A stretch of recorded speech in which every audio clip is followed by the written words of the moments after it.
Email కూడా పంపించారు. శ్రీదేవి గారికి, మానస గారికి అభినందనలు. మహిళావాణి కార్యక్రమంలో శ్రావణ మాసం గురించి చెప్పారు. 13వ తేదీ బాగుంది. అలాగే 20వ తేదీ ఈ నెల మధ్యాహ్నం 1:30 ముత్యాల ముంగిళ్ళు డాక్టర్ రాజ్యలక్ష్మి గారితో పరిచయం బాగుంది. శారీరకమైన మార్పులు, మానసిక మార్పుల గురించి విశదంగా పేరూరు వెంకట సోమశేఖర్, పేరూరు బ్రహ్మరమ్మ గారు రాస్తున్నారు లాసన్స్ బే కాలనీ నుండి. మరి అదేమిటి అవుతాం. గౌరవనీయులు శ్రీ ఆకాశవాణి విశాఖపట్నం కేంద్ర సంచాలకులు వారికి నమస్కారం. అయ్యా, ఆకాశవాణిలో చింతలలో నేటి మాటలో మంచి మంచి విషయాలు చెప్తున్నారు. పల్లెసీమల్లో ఇంకా పొలం పనులు ప్రోగ్రాంలు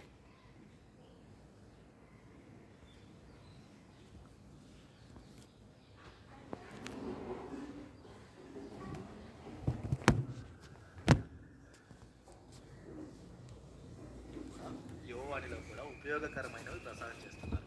ఆకాశవాణి వారికి సిబ్బందికి అభినందనలు. ఎవరు? ఇంకా సగుబండి సన్యాసిరావు గారు పాడిన రంగస్థల పద్యాలు వినిపించమని లేఖావళి ప్రోగ్రాంను, ఉదయ సమీరాలు ప్రోగ్రాంను, జానపద గేయాలు ప్రోగ్రాంను, ముత్యాల ముంగిళ్ళు వీటన్నిటిని కూడా మీ యూట్యూబ్ ఛానల్లో కూడా ఉంచండి, మేము చూసి ఆనందిస్తాము అంటున్నారు. అధికారులు ఈ సూచన పరిశీలిస్తున్నారు. ఇంతకీ ఈ సూచన చేసింది ఎవరు? సీరపు వసుంధర, చార్విక్, తన్సిక, తస్వక, ముదిలిబాబు, ఇంకా సీరపు శ్రీనివాసరావు, శిరీష, శంకర్రావు, ఇంకా శ్యామ్ శౌర్య శృంగవరపు కోట గ్రామం నుంచి. వీరెవరో రాశారు ఒక పద్యంతో కూడా. నిధులలేమి వల్ల నిలకడై ఉండదు, నడక మార్పు తెచ్చు నీరసంబు, ఉరుకు ఒడుగు లేక ఉబకాయము వచ్చు, కదలకుండా తినక కొవ్వు పెరుగు అని ఒక సూక్తితోటి మొదలెట్టి ఆకాశవాణి సంచాలకుల వారికి మీరు జూలై 29న మధ్యాహ్నం కార్మికుల కార్యక్రమం ప్రసారం చేశారు, బాగుంది. బి అప్పలనాయుడు గారితో సుధాకర్ రెడ్డి గారు జరిపిన పరిచయ కార్యక్రమం, ఏపీఎస్ఆర్టీసీ జనరల్ మేనేజర్ అప్పలనాయుడు గారు. అలాగే బస్సు యాప్ ద్వారా ఎలాగ టికెట్లు బుక్ చేసుకోవాలి, ఈ విశేషాలన్నీ కూడా బాగున్నాయి. పాడి పశువుల గురించి, గొంతువాపు వ్యాధి గురించి కూడా పల్లెసీమల్లో వాటిల్లో మంచి మంచి అంశాలు ఇస్తున్నారు. జీవన ఎరువులు ఎలా తయారు చేస్తారు, ఎప్పుడు ఎలా ఉపయోగించాలన్న విషయం చెప్తూ రసాయన ఎరువులు వాడకూడదని చెప్పారు. అలాగే ఈ పరిచయ కార్యక్రమాన్ని నిర్వహిస్తున్న వారందరికీ కూడా ధన్యవాదాలు. పల్లెసీమల్లో వాటిలోను ఇంకా కార్యక్రమాలని పాటలతోటి సమర్పించిన వ్యాఖ్యాత్రి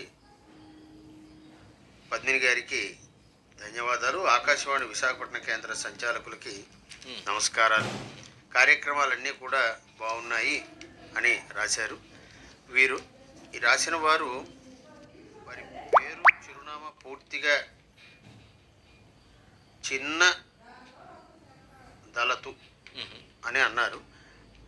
ఇంకా వారి ఊరి పేరు ఇవన్నీ కూడా స్పష్టంగా రాస్తే చక్కగా ఇంత గొప్ప అభిప్రాయాన్ని 5-6 కాగితాల్లో వీరు నెల్లూరు నుండి రాశారు. పేరు స్పష్టత ఉంటే బాగుంటుంది. ఈ 5-6 కాగితాల్లో రాసిన దాన్ని కుదించి కొంచెం దస్తూరి కుదురుగా ఉండేటట్టు ఉంటే ఎదురుగా ఉన్న అంశాన్ని మధురంగా వారి హృదయాన్ని మనం ఆవిష్కరించడానికి ఇంకా అవకాశం ఉంటుంది. కాబట్టి వచ్చే ఉత్తరాల్లో తప్పకుండా దాన్ని పాటిస్తారని కుదురుగా, ఎదురుగా, మధురంగా. రఘువీర్ సింగ్, సుగుణాబాయి, రాధా, మున్నా ఏలూరు నుండి రాస్తున్నారు. 18వ తేదీ ఈ నెల మంగళవారం మధ్యాహ్నం ప్రసారమైన రంగస్థలి శీర్షిక సత్యహరిశ్చంద్ర నాటకం నుండి వారణాసి ఘట్ట పద్యాలు బాగున్నాయి. కళ్ళ ముందు కదలాడేలాగా గానం చేశారు కవిట్నాయుడు గారు. హార్మోనియం సహకరించిన విజయసారథి గారికి, ఆకాశవాణి వారికి మా కృతజ్ఞతలు అంటున్నారు. తర్వాత ఉత్తరం. తుమ్మలపల్లి వారి వీధి, చెంగులరావుపేట, కాకి అప్పారావు, కాకి ఆనందలక్ష్మి గారు రాస్తున్నారు. 9వ తేదీన ఆదివారం నేటి మాటలో శర్మ గారు రేలంగి గారి గురించి చాలా చక్కగా వివరించారు. పాతాళ భైరవి, ఓకే, పాతాళ భైరవిలో రేలంగి గారు అన్న మాట శర్మ గారు చమత్కారంగా ఇందు నీమీదే అంటే ఏంటి సార్ అది? ఇందు నీ మీద మరే నీ మీద ఆ, నా మీద అది సంభాషణ కథానాయకి వారు ప్రస్తావించింది అది. ఈ మాటలు విని మేము నవ్వుకొని ఆనందించాము. రేలంగి గారు మా కళ్ళ ముందే ఉన్నట్లు అనిపించింది. శర్మ గారికి మా వందనములు అన్నారు. వారి ప్రోత్సాహం ఇది పొగడ్తలు కావు, ఇవి మనందరికీ కూడా ఆశయపూర్వక ప్రోత్సాహం. ఈ ఉత్తరం ఆకాశవాణి కార్యక్రమాలు చాలా బాగుంటున్నాయి, నేటి మాటలు మంచి మంచి విషయాలు చెబుతున్నారు, పల్లెసీమలు పొలం పనులు కూడా యువ్వాండ్లో ఉపయోగకరమైన ప్రసారం అవుతున్నాయి, సిబ్బందికి అందరికీ ఈ సగుబండి సన్యాసిరావు గారు పడిన రంగస్థల పద్యాలు వినిపించిన ఆకాశవాణికి మా ధన్యవాదాలు, ముత్యాల ముంగిళ్ళు ఇవన్నీ కూడా చాలా బాగుంటున్నాయి. అలాగే మీరు ఆదివారం నాడు ప్రసారం చేసే ఆ 1:30 ఈఎంఐ కథానిక ఇల్లాలి కోరిక నాటికి దగ్గరగా ఉంది, ముగింపు బాగుంది, అందరికీ కూడా అభినందనలు, రాత్రి 9:30 కూడా నాటికలు ఇవ్వండి అంటున్నారు. చాలా బాగుందండి. అలాగే లేఖావళికి నమస్కారం, నా పేరు దుద్దుపూడి త్రినాథ స్వామి అన్నారు. గాజువాక అశోక్ నగర్ నుంచి రాస్తున్నాము. ఈ నెల 18 మంగళవారం ఉదయ సమీరాల్లో మీరు ప్రసారం చేసిన 3D పెయింటింగ్ ఇంకా డిజిటల్ పెయింటింగ్ చిత్రకారులు శ్రీ వి బంగారరాజు గారితో శ్రీ వల్లూరు వెంకట్రావు గారు జరిపిన ఇంటర్వ్యూ కార్యక్రమం. వల్లూరు వెంకటరమణ గారు ఓకే, మంచి మంచి ప్రశ్నలు వేసి సమాధానాలు రాబట్టారు. ఆ కళలోని నైపుణ్యాన్ని, కళ వెనుక ఉన్న కష్టాలను చిత్రకారులు చక్కగా వివరించారు. కార్యక్రమాన్ని ప్రసారం చేసిన ఆకాశవాణికి నా హృదయపూర్వక ధన్యవాదాలు అన్నారు.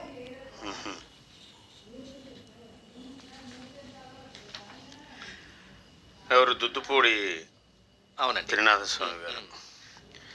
అలాగే ఆనాటి హాస్యనటుడు పద్మనాభం గారి జయంతి సందర్భంగా శుభాకాంక్షలు. కులగోత్రాల చిత్రంలో వినవే బాల పాట వినిపించినందుకు కూడా వారు సంతోషాన్ని వ్యక్తం చేస్తున్నారు. ఇంకా ఎంతెంత పందెం నాటిక హాస్యభరితంగా ఉంది, పార్వతమ్మ గారు బాగా నవ్వించారు, రాగతి రమగారి రచన, కాకరపర్తి వారి నిర్వహణ అద్భుతం అని పూడిపతి వెంకట సుబ్రహ్మణ్యం గారు చీపురుపల్లి విజయనగరం జిల్లా నుండి రాస్తున్నారు. మునగపాక నుంచి ఆడారి నాగేశ్వరరావు గారు అంటున్నారు, ఈ నెల 20వ తేదీ గురువారం మీరు ప్రసారం చేసిన నాటిక చాలా బాగుందండి, పందెం వేసింది ఒకరైతే పరిష్కారం ఇంకోటిది బాగుంది, పందాల పార్వతి గారికి తిరిగి సమాధానం చెప్పిన తీరు బాగుంది, ప్రసారం చేసిన మీకు ధన్యవాదాలు. 19వ తేదీ బుధవారం మధ్యాహ్నం కార్మికుల కార్యక్రమంలో క్యాన్సర్ మీద అవగాహన గురించి డాక్టర్ ఎం చంద్రారెడ్డి గారితో ఎం వెంకటరమణ గారు జరిపిన పరిచయ కార్యక్రమం బాగుంది, శస్త్రచికిత్స విధానాలు, అడ్వాన్స్ థెరపీ గురించి మాకు బాగా చెప్పారని రఘుబీర్ సింగ్, సుగుణాబాయ్, రాధా మున్నా ఏలూరు నుండి వీరు వాట్సాప్ లేఖలో ఇది చెప్పారు. ఇంకా తర్వాత మరొక ఉత్తరం ఏదో ఉన్నది. 21వ తేదీ ఉదయం ప్రసారం చేసిన డాక్టర్ గారి సలహాలు కార్యక్రమంలో డాక్టర్ శ్రీకాంత్ గారు ఆర్థోపోరియోసిస్ పై మంచి అవగాహన కల్పించారు. ఇప్పుడు చాలా మంది 60 ఏళ్లు పైబడిన వారందరూ ఈ సమస్యను ఎదుర్కొంటున్నారు. డాక్టర్ గారు చెప్పిన సలహాలు, సూచనలు చాలా మంచి అవగాహనను కల్పించాయి.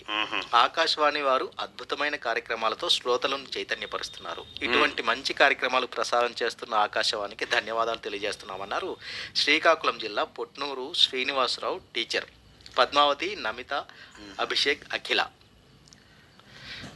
ఆకాశవాణి విశాఖపట్నం కేంద్ర సంచాలకులకి నమస్కారం, లేఖావళి కార్యక్రమ నిర్వాహకులకు శుభోదయం. ఈ నెల 17న సోమవారం ఉదయ సమీరాల్లో గరిమెళ్ళ నాగేశ్వరరావు గారి వచ్చిన కవితలు మనం ప్రసారం చేసాం. చాలా బాగుంది, ప్రతి వాక్యం రసాత్మకంగా ఉంది, వాక్యం రసాత్మకం కావ్యం అన్నట్టుగా. ఆ రోజు 11 గంటలకు రాంపట్నం శర్మ గారి నిర్వహణలో శ్రవణానందం కార్యక్రమం మధురిమలో శ్రవణానందంగా ఉందండి. సంతోష ఆనందాలకు చెప్పిన నిర్వచనం చాలా వైశిష్ట్యభరితం. కార్యక్రమం ఆశాంతం తెలుగువారి పిడిలా సాగింది. ఎంతెంత పందెం నాటిక హాస్య చమత్కార భరితంగా ఉంది. అందరికీ నమస్కారాలు, ధన్యవాదాలు అంటున్నారు హైదరాబాద్ నుండి డాక్టర్ రామడుగు వెంకటేశ్వర శర్మ గారు. చాలా చక్కగా రాశారండి. అది ఈ వారానికి ఇవి లేఖావళి. మళ్ళీ వచ్చే వారం కలుసుకునే వరకు లేఖావళి వింటూ